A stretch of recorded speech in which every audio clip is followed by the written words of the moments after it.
The secret of your life.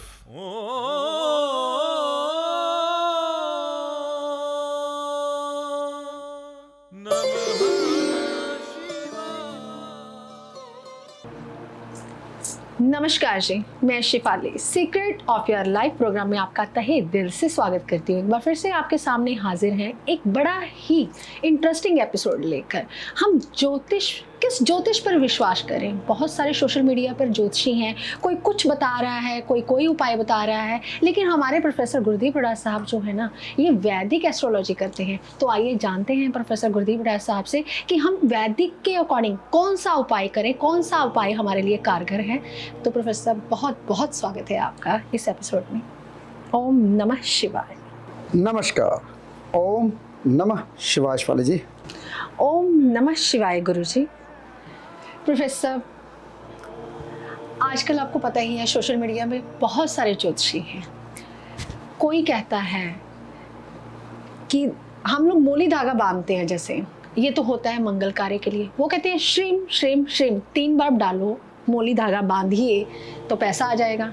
चलो आज फिर ट्राई करते हैं प्रोफेसर, मैं बांध के देखूं कि पैसा आता है ऐसे। तो आप क्या कहना चाहेंगे कि कौन से वर्ड का उच्चारण करना है? ये क्या वैदिक है या फिर ये मंगल कार्य के लिए बांधी जाती है? किस चीज के लिए बांधी जाती है? क्या है इसका पर्पस? बहुत अच्छा पूछा शिवाली जी आपने। आज आपने पहला क्वेश्चन लिया कि हम जब भी कोई मोली धागा या कुछ भी बांधते हैं, श्रीम श्रीम का वर्ड का जो हमारा मंत्र है लक्ष्मी जी का, वो बोल के अगर मोली धागा बांधते हैं, क्या पैसा आता है? यही कहने का मतलब है जी। शिफाली जी, कोई भी अगर आप शब्द, कोई भी अगर मंत्र का उच्चारण नहीं सही ढंग से करते, वो आपको पूर्ण फल नहीं मिलता। जी बिल्कुल।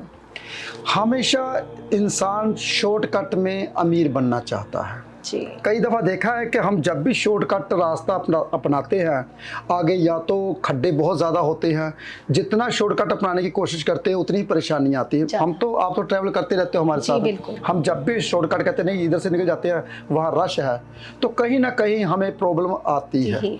अगर आप अकेला श्रीम श्रीम का मंत्र पढ़ के ये काम करते हो तो फल की बजाय हो सकता है कि नुकसान हो। वो कैसे समझाऊंगा आपको लॉजिक के साथ। लेकिन मैं धर्म कर्म के कार्य बहुत करता हूँ। मैं पाठ पूजा कम करता हूँ लेकिन सुनता ज़्यादा हूँ। मैं ग्रंथ पढ़ता हूँ लेकिन सुनता ज़्यादा हूँ, पढ़ता कम हूँ। जी, आप अच्छे श्रोता। हाँ, श्रोता अच्छा होना चाहिए शिवाली जी। देखिए, लक्ष्मी जी विष्णु भगवान के बिना कभी नहीं आती। ये कभी किसी को नहीं पता। पूरी दुनिया ही लगी हुई है कि लक्ष्मी जी को बुलाने के लिए। मैं ये मंत्र पढ़ लूँ, मैं ये मंत्र पढ़ूँ ताकि लक्ष्मी जी हमारे पास आ जाए। मैं ये मंत्र पढ़ लूँ, मैं ये मंत्र पढ़ लूँ ताकि लक्ष्मी जी हमारे पास आ जाए। शिफाली जी, कभी भी लक्ष्मी अकेले नहीं आती, विष्णु भगवान जी साथ ही आते हैं। तो कभी भी ये आपने जो मंत्र पढ़ा श्रीम श्रीम, कुछ भी करके श्रीम श्रीम, ये मंत्र अभी अधूरा है, इसको पूरा करता हूं मैं। अगर आगे ओम लगाते हो तब ये मंत्र पूरा होता है। लक्ष्मी जी का बीज मंत्र ओम श्रीम ओम हरीम, ओम श्रीम ओम हरीम, कमले कमलाले, प्रसीद प्रसीद, ओम श्रीम हरीम श्रीम महालक्ष्मी नमः। ये है पूर्ण बीज मंत्र। लोग ना पूर्ण बीज मंत्र तो पढ़ते नहीं, अकेला एक हम शब्द बोले और अमीर बन जाए, ऐसा कभी नहीं होता। मैं दावे के साथ बोलता हूँ, अगर लक्ष्मी जी का ये बीज मंत्र पढ़ते हो 108 दफ़ा रोज, तो आपके पास धन की कमी कभी नहीं रहती। देखिए, ओम श्रीम ओम हरीम, कमले कमलालय, प्रसीद प्रसीद, ओम श्रीम हरीम श्रीम महालक्ष्मी नमः। ये पूर्ण मंत्र है।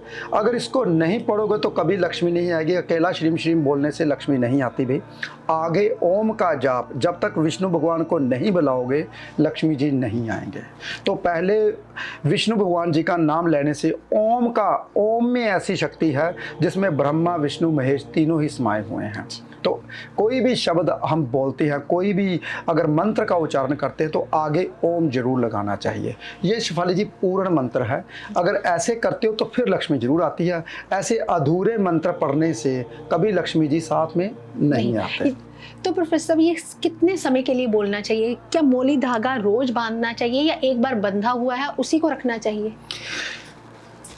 शिफाली जी, जो मोली धागा है ना, मैं बांधने से मना करता हूँ। जब भी आप मंदिर या धार्मिक स्थान पे जाते हो, मोली धागा बांध के आते हो, फिर वो उतार के अपने मंदिर में रख देना चाहिए। जब वो गीला हो जाता तो जीवाणु पैदा हो जाते हैं, इसको नहीं बांधना चाहिए। अगर आप अपने घर में बांधते हो फिर रोज़ बदलना चाहिए जी। अगर कहीं धार्मिक स्थान से लेके आते हो तो उसको अपने धार्मिक स्थान पे रखिए, पूजा आराधना कीजिए, 40-43 दिन तक पूजा आराधना कीजिए, फिर चलते पानी में जल प्रवाहित कीजिए, चाहे मिट्टी में दबा दीजिए। उससे भी हर चीज़ का कहते पवित्र हो जाती है, मिट्टी भी हर चीज़ को खा जाती है। तो इसलिए कभी भी मोली धागा जो बाहर से पहनते हो उसको गीला नहीं होना चाहिए, उतार देना चाहिए। तो अगर आप पूर्ण मंत्र पढ़ते हो तभी लक्ष्मी जी आते हैं, नहीं तो नहीं आते हैं। प्रोफेसर साहब, कुछ लोग कहते हैं कि खाने पीने में भी ज्योतिष होती है, कुछ लोग क्या हमारे ज्योतिषगण जो हैं वो सभी कहते हैं, जैसे कि मान लीजिए नारियल पानी रोज पीना, कहते हैं कि शनिदेव खराब हो जाते हैं। इसके पीछे का लॉजिक क्या है? नारियल पानी के जो अंदर का जो पानी है, आप तो कहते हैं वो चंद्र होता है, फिर कैसे वो शनि कैसे खराब हो जाता है, ये मुझे बताइए आप। शेफाली जी, बहुत अच्छा क्वेश्चन पूछा आपने नारियल पानी के ऊपर, कि नारियल पानी जो है वो पीने से हमारा शनिदेव खराब हो जाते हैं। जी। मुझे समझ नहीं आती कि ज्योतिष इंसान करते कैसे हैं। जी एक नारियल पानी अमृत माना जाता है जी, कहते हैं गरीबी आ जाती है। गरीबी कैसे आती मैं समझाता हूँ। मैं जब भी कोई बात करता हूँ बिना लॉजिक के साथ शेफाली जी बात नहीं करता। गरीबी तब आती है जब आपको दान किया हुआ नारियल पानी आप घर पे लेके आते तो उसको पीते हो। जी। दान चढ़ाया हुआ, जल प्रवाहित किया हुआ, किसी के ऊपर चढ़ाया हुआ अगर आप वो लेके आते हो। हाँ, अगर आपका नारियल पानी आप पैसे देके गए, आपका नारियल पानी आपको ऐसे टच किया और फिर आपको दिया प्रसाद के रूप में, फिर वो ठीक है जी। अगर हम किसी पर चढ़ाया गया जल प्रवाहित किया हुआ नारियल पानी का जल पीते हैं और फिर क्या होता है, शनि नहीं होता। वो नारियल पानी शुद्ध अमृत होता है, शुद्ध चंद्र होता है और हमें जीवन दान देता है। जो हमारे अंदर कमियां, बाल झड़ते हैं, स्किन खराब होती है, उनको पूर्ण करता है। वो कभी खराब नहीं हो सकता।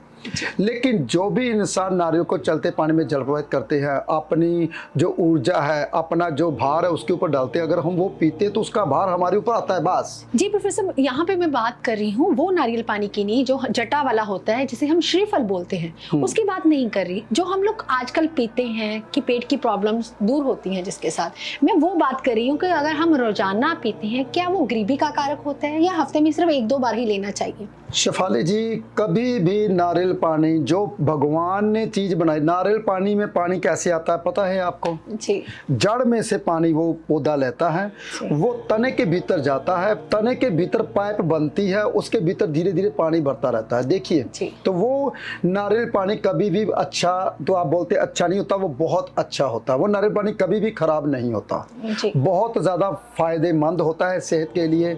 हफ्ते में 3-4 दफा जरूर पीना चाहिए। मैं तो पीता हूँ भाई।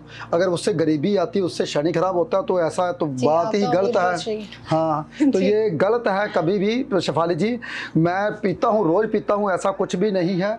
नारियल पानी पीने से आपके पेट की जो प्रॉब्लम है वो दूर होती है। नारियल पानी पीने से आपके सिर के जो बाल झड़ते हैं, जो सफ़ेद हो जाते हैं, वो काले रहते हैं। नारियल पानी पीने से आपकी स्किन ठीक रहती है। नारियल पानी पीना चाहिए शेफाली जी। ये कभी भी वहम भरम नहीं करना चाहिए। आप फिर रोटी खाते हो शेफाली जी, जो आप अनाज खाते हो, पहले वो शुक्र होता है जी, बाद में मंगल बन जाता है जी।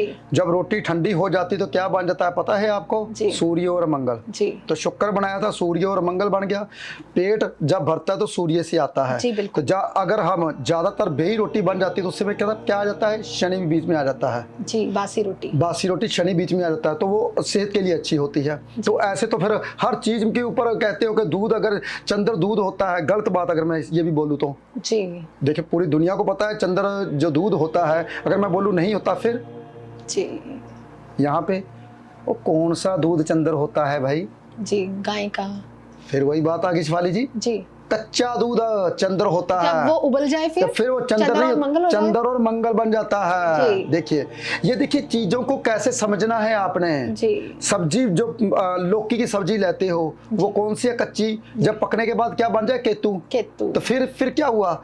ऐसी चीजें नहीं वहमों भरमों से पढ़ना चाहिए। तभी हमारा ज्योतिष शास्त्र पीछे जा रहा है इन बातों को लेकर। ये चीज नहीं खानी, ये चीज नहीं पीनी। तभी वो कहते हैं कि लौकी का जूस पीना चाहिए, पका के नहीं। तो प्रोफेसर जितने भी आपके स्टाफ के बच्चे हैं सब आते हैं, जब मीटिंग होती है तो हम सब इकट्ठे बैठे होते हैं, तो बच्चे सवाल करते हैं कि ऐसा सवाल जो है ज्योतिषगण करते हैं तो आप ज़रूर बताइए इसका आधार क्या है, लॉजिक क्या है। तो मैं उसी लॉजिक के साथ आपसे ये बातें पूछ रही हूँ और आप बड़े आधार के साथ, बड़े लॉजिक के साथ ये बातें हमें बता रहे हैं।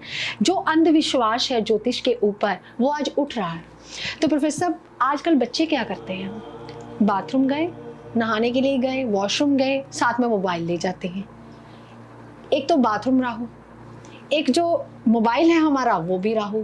क्या इससे राहु और ज़्यादा खराब हो जाता है?